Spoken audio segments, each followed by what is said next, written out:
have in the blue, I think represents maybe it'll have a formula in it. And then they have like these help buttons were yellow at first, but maybe I'm still operating based on how I normally think under PKF. Yellow means it's open to me. Okay. So I just changed the color because I'm picky like that. But yeah, all the other color coding stuff, that's all with them. Okay. So I pulled this template from one of their East Brunswick location example binders. And so far on each binder that I've seen, there's some variation of this work paper that looks, these 3 tabs are like the main things that you see. I don't know why they had the instruction tab labeled as to delete, but I just took that, updated it, and spun it around so that we have actual instructions here, because they are helpful. So basically, instead of a heading, they have just a separate tab. Okay. Yep. So I think well, let's just keep that here to roll forward understanding for future references. And whenever you have a chance, you can take a read through because it'll outline how to walk through this tab. Okay. So to make things easier, I just TB linked all of the expense subgroups that we have here. Okay. For this particular job, the expense subgroups I pulled from PL 30, and that represents all of the legal and professional, in-kind, salaries, so on and so forth, just the grand totals. So each section bolded in gray is actually then a total on the next work paper. That's what you're saying. Okay. Yeah. And it looks like that's how it's typically structured under Witham, is that we're linking the subgroups here. You may have a job that has like cost of goods sold included on there, so it may be PL 20 and PL 30. If you have other expenses, maybe you might have to throw in a PL 40 subgroup in there. But basically all expenses that the company that you'll be auditing, their subgroups will then be posted here. Okay. I just think it's easier to TB link it so that hard keying everything will be quite excessive. So once you get your subgroups in there, you put in your TM. This will automatically calculate to have some percentage of that subgroup based on your TM. And if everything is over 100%, and when we're going through the planning meeting in our risk assessment, CX 7.1, if we consider that expense subgroup to be a high risk, then we definitely would need to test it. Let's see. So if this blue column is over 100%, that's an indication that we need to test. Yeah. Okay. So it's kind of helpful that it automatically calculates that for you. I kind of have to break it down in steps for myself when thinking through it, because once we have all the subgroups in there, we kind of need to look at which expenses are we testing in another part of the binder. So legal and professional, Lynn got that one that's tested up in section 3-33. Salaries and expenses, we have a separate payroll testing work paper, so we wouldn't need to test that here. I have some jobs where they have like a lot of debt, so if we have interest expenses, we wouldn't test it. Lease or rent expenses, we wouldn't test it because we have another commitments testing work paper elsewhere. So things like that, where you're already testing in another part of the binder, you would exclude that from testing on this work paper. Okay. So in considering that, let's say salaries and expenses, for example, that's one that's going to be excluded. For Pratham International's case specifically, they're a little interesting because this unadjusted number is like 946,000, but a big portion of that, 912,000 of that, is intercompany elimination. So after I posted the elimination entry yesterday, I TB linked what was left over. And yeah, it was a lot lower. Yeah. Yeah. Question. So in the blue column, you said if it's over 100%, that's an indication that we're going to have to test. So if it's under 100%, does that mean it's an automatic exclusion or not necessarily? All right. Now that's the interesting part. It would not be an automatic exclusion if we consider it to be a high risk. But okay. So it depends on. Okay. When you go to, let me open this up, for example, CX 7.1. And work paper, and give it a second. Work papers tend to open up slow. But when we had our planning meeting and we looked at one of the expense areas, we saw that the inherent risk was low, control risk was high, but the assessed risk of material misstatement is at low. That's an indication to let you know whether you're going to have a high or a lower risk. And for this particular job, we considered all expenses to be a low risk. So here we are, 7.1. And a lot of this is based on the planning meeting, whatever we end up coming to agree on in the planning meeting. Here we are. Expenses for program and support activities, inherent risk low, control risk at high, assessed risk of material misstatement all at low. So we're basically saying here that all expenses are considered to be a low risk. All right, the way. All right, so there's kind of two things that you need to consider if you're looking at everything else that you're excluding. Is it below 100% but high risk? And is it below 100% but low risk? So if it's above 100%, no matter what the risk is, and we're not testing it elsewhere, then yeah, we're probably going to end up including that as part of our sample population. So other expenses, for example, is at this 683%, but we still have it at low risk. That's way above our TM, above 100%. Let's just go ahead and include it as part of the sample population. If it's below TM, here we go, and below 100%, and we still have it as like a low risk, then we may have some leeway to like exclude it, but that depends on the percent or how much we're leaving untested. So it's like 96, so you're including it. I guess that's what X1 means. And then if it was at like 50%, you'd be like, no, we're good. Yeah. Okay. Yeah. Okay. These are like some prime examples right here. This 1,494, they are way below TM. They're low risk. We're not even going to test it. Okay. All right. So is it below 100% but high risk? Then yes, you probably should still include that within your sampling population. Or is it below 100% and low risk? Then no, you could probably exclude it. But if total remaining untested is below TM.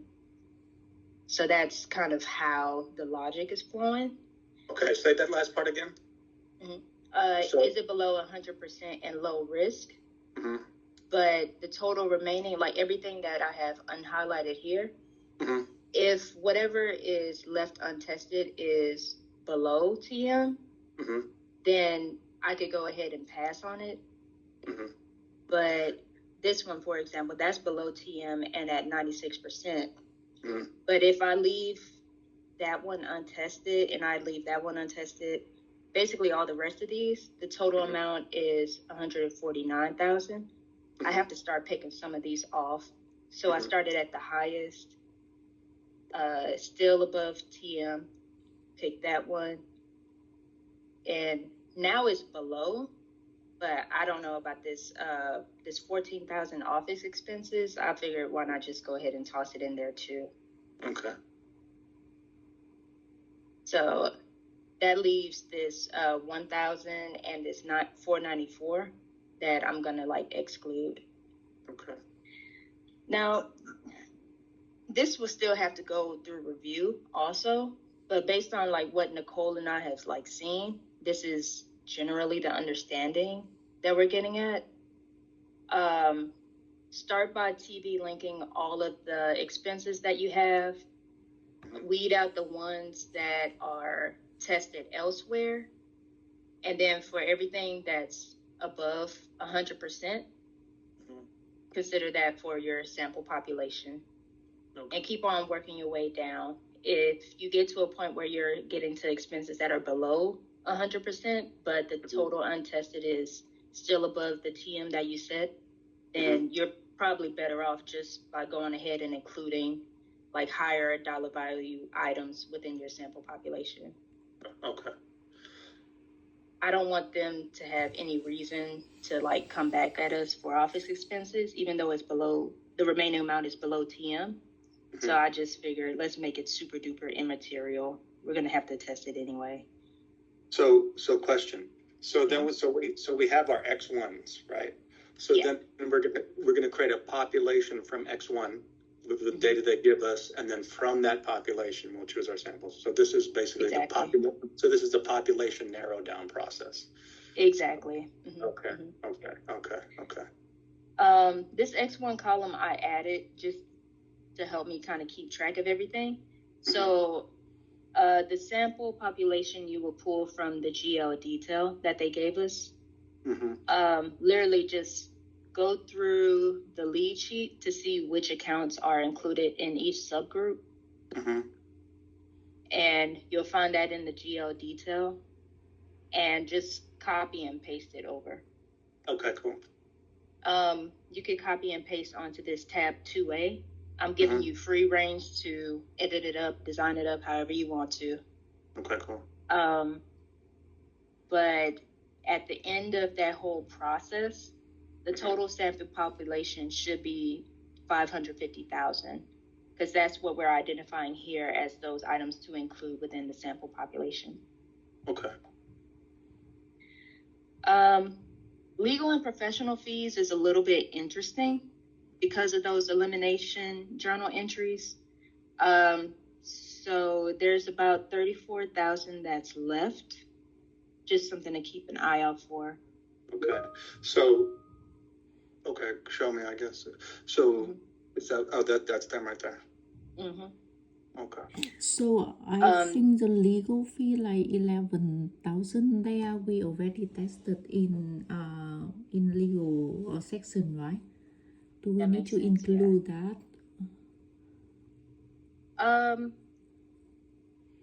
For tie-out purposes, I would say yes, include it. But you know how when we're looking at our sample population and we do all these S1s and everything? Oh, yes. When you include, like, this is just an example, when you have these items that are legal expenses, you could just do that EX. Exclude, yes, I see. Okay. Yes, it a lot, yes. Yeah, and that way you could just say, these are the legal fees we're testing at 3-33. And maybe so really it's the same with the payroll, right? Because you said that the payroll we will test in the payroll section. So for payroll, thankfully, since it's all related to payroll, let's just not even bother with that one. Oh, okay. It's only like it's very specific to Pratham International that they have those elimination entries that's kind of jacking things up. So that's why you have to be careful with like this legal and professional subgroup only to just include like these in the sample population. 971 is so small, I don't care. You can show that as an immaterial difference from from this 550. Okay. But the major one that would need to be included in the sample population is this accounting fees. Okay. Include legal fees in there, but you'll just have to mark those in the population as excluded. Yes. So just to make sure I understand, so the lead sheet right here is going to have we'll go to get all the applicable accounts, go back to the GL detail and get all the line items, create the sample from there. Yep, exactly. Okay, cool. So yeah, it'll be helpful to kind of just have this open as you go through that exercise. Get the sample population together to put onto this tab and make sure it ties out within the immaterial amount to this 550. Okay. No, go ahead. Yeah, that's the whole weed out process for this. These columns over here are further evaluation, and I filled it out to the best of my ability of kind of like the weed out process that I described here. Whenever you have time to play around with it, you can just see what the options are. But whatever was most applicable to what we're doing for this testing, I went ahead and filled it out there, as well as here, what our end result is going to be for how we're going to address that account.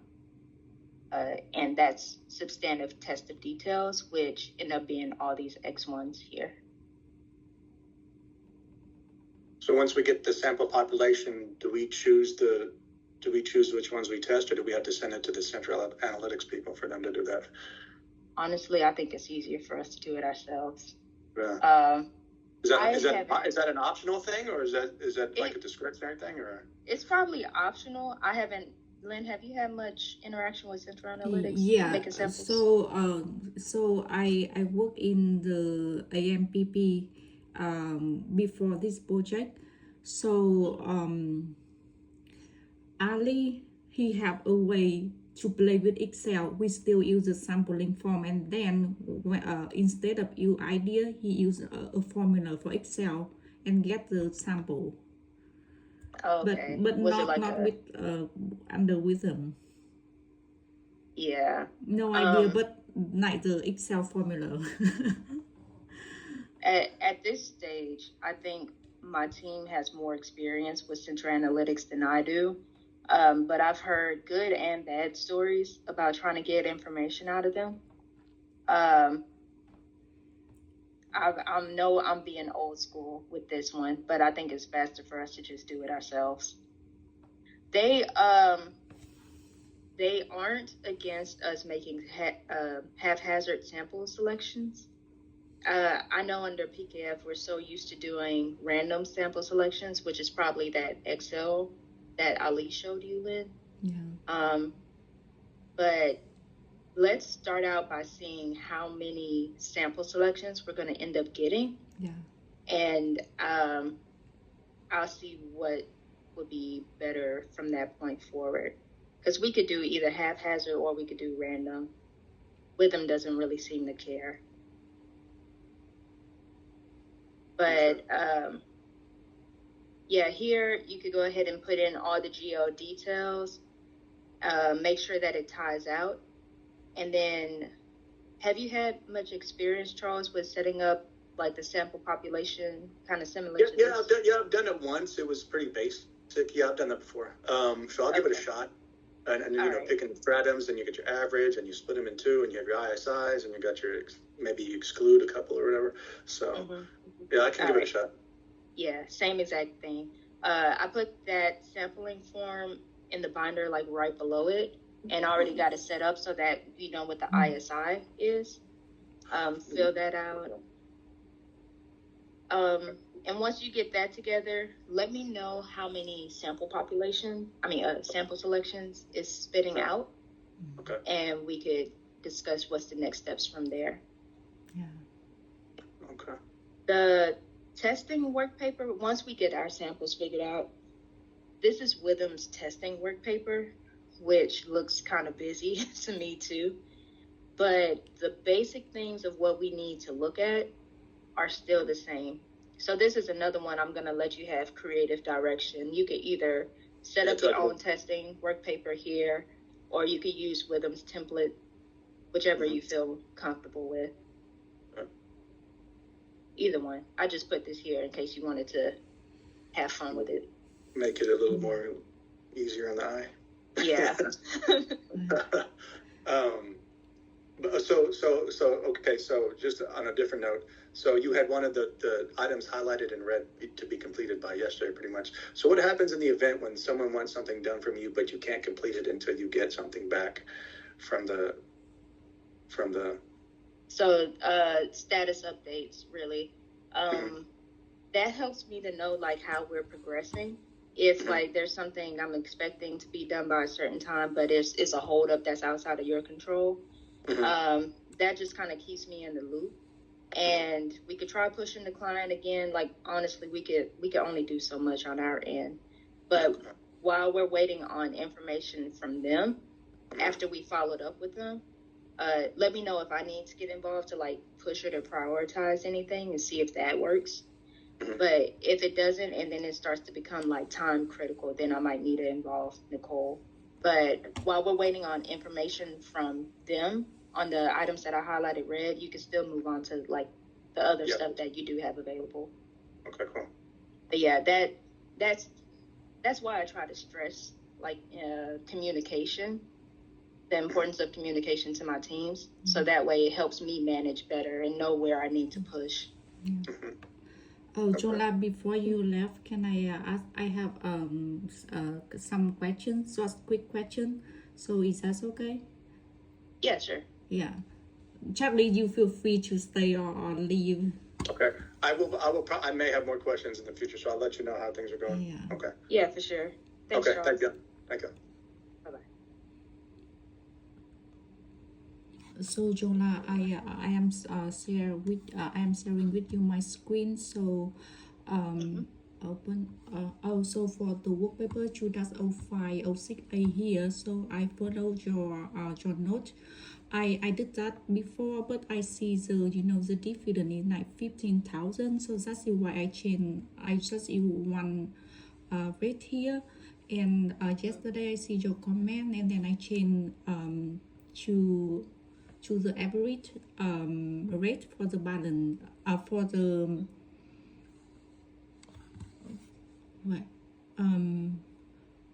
for the P&L statement, and I see the dividend is 15,000. Is that okay? Yeah, I would just plug it. Okay, so you okay? We put that in here. Okay.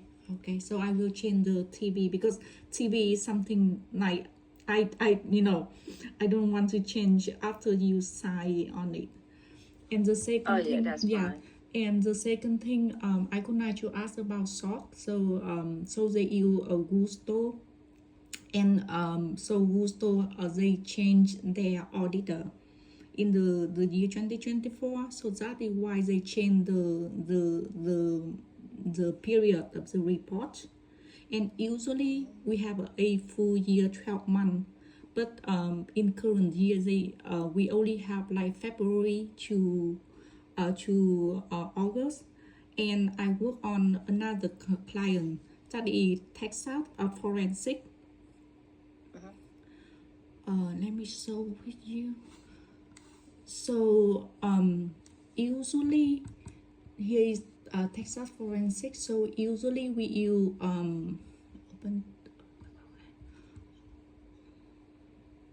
So usually we use SOC 2 type 2, but for this case we use both, because SOC 1 and SOC 2 likely it make together it have like the same with the normal one, and then we pick some control, and Nicole, maybe ICC she signed on it, so I would like to ask, is that okay if I follow this bidder for SOC report section, or we just follow what we did last year?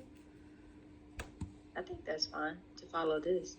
Okay. So the Gusto user controls, we would need that bridge letter. Yes, we do have. And this is all the same SOC, like the documents are the same between both binders? What do you mean? So this is a Texas Forensic, has Gusto, and we have... Yes, we have Gusto too. And under Pratham, I know in the SharePoint, they have a folder for SOC report.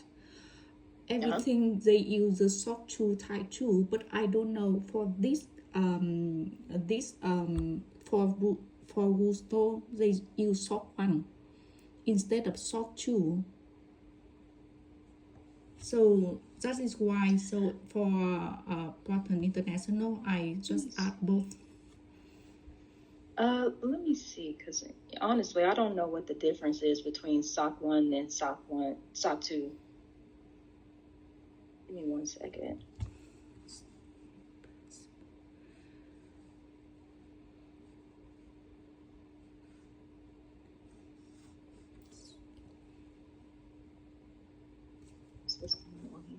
Issued by the AICPA, but they focus on different aspects of the service control.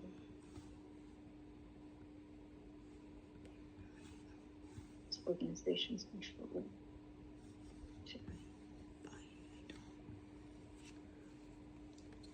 purity, availability.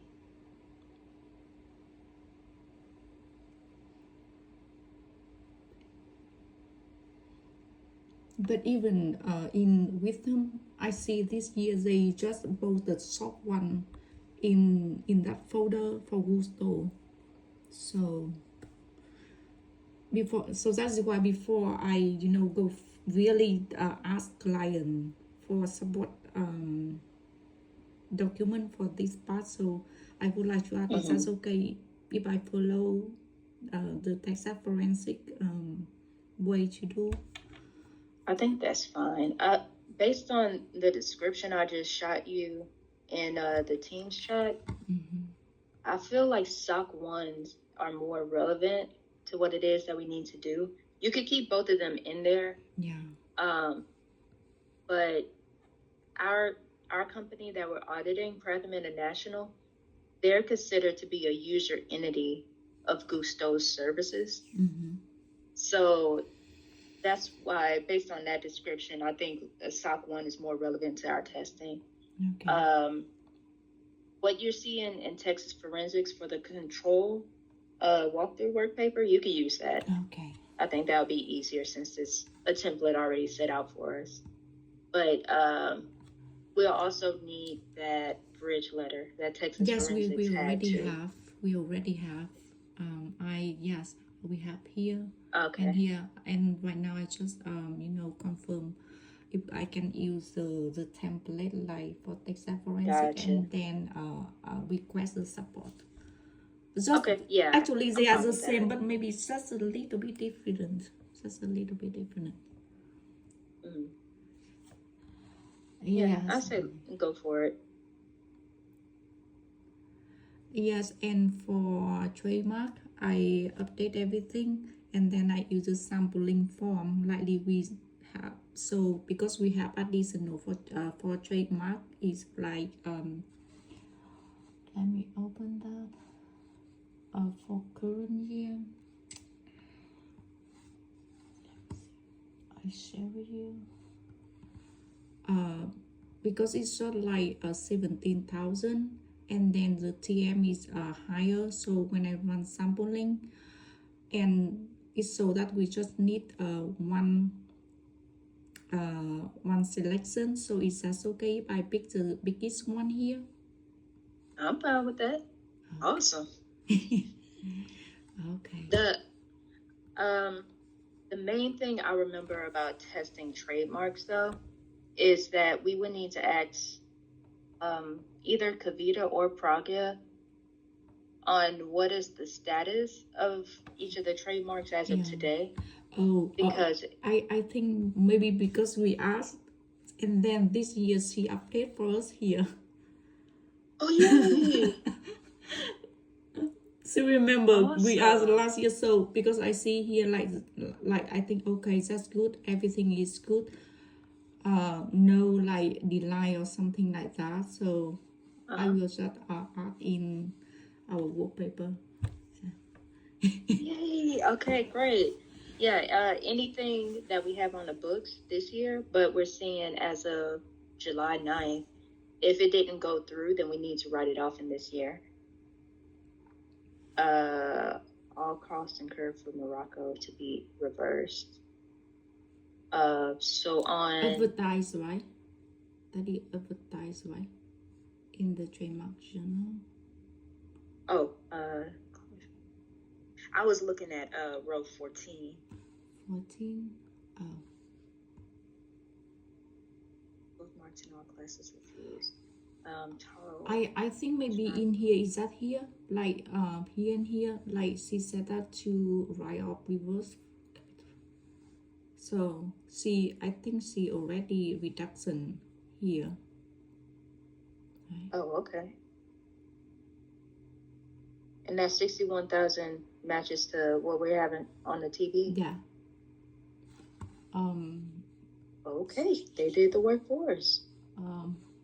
So here we have this. I think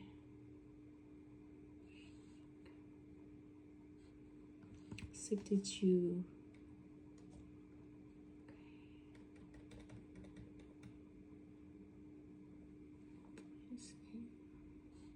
Okay. Not sure what's going on there with their last two rows, but it's all below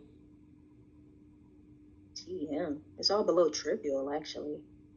So I wouldn't worry about those. You could create a note on there to say all untested amounts are below TM, pass further review. Like here and here, like. Mm-hmm. Yeah. Okay.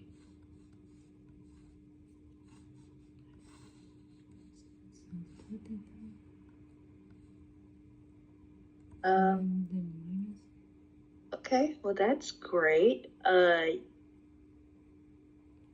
Yeah, you could just pull that into the work paper.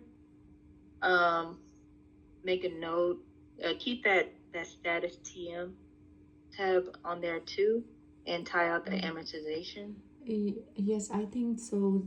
Two number here like 3.6, 3,617 here.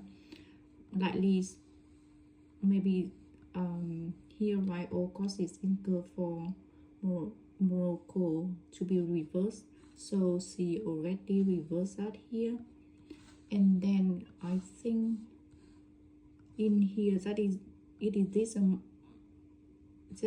amount, right? Oh, that's supposed to be an expense. Okay, the grouping for the 62 for row 15 and row 16, those two are supposed to be an expense. Okay. We probably won't need to include that in the expense testing work paper that we just walked through because it's already being tested in this area. Okay. But I would just go back to the TB and change the subgrouping from J-01 to... So I open here and account. Travel. So do we have some kind of amortization expense? Or maybe we could put it in like PL 40 or something. So we have like depreciation for equipment. So what? So in here and here maybe one when I check out the TV. I think. Do I have it checked out? No, I have it checked in on my side. I think you said that we should put that in expand, right?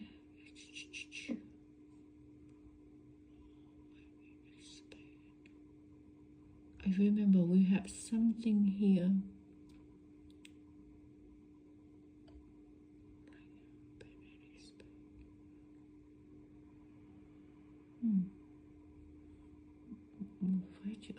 Like depreciation expand here.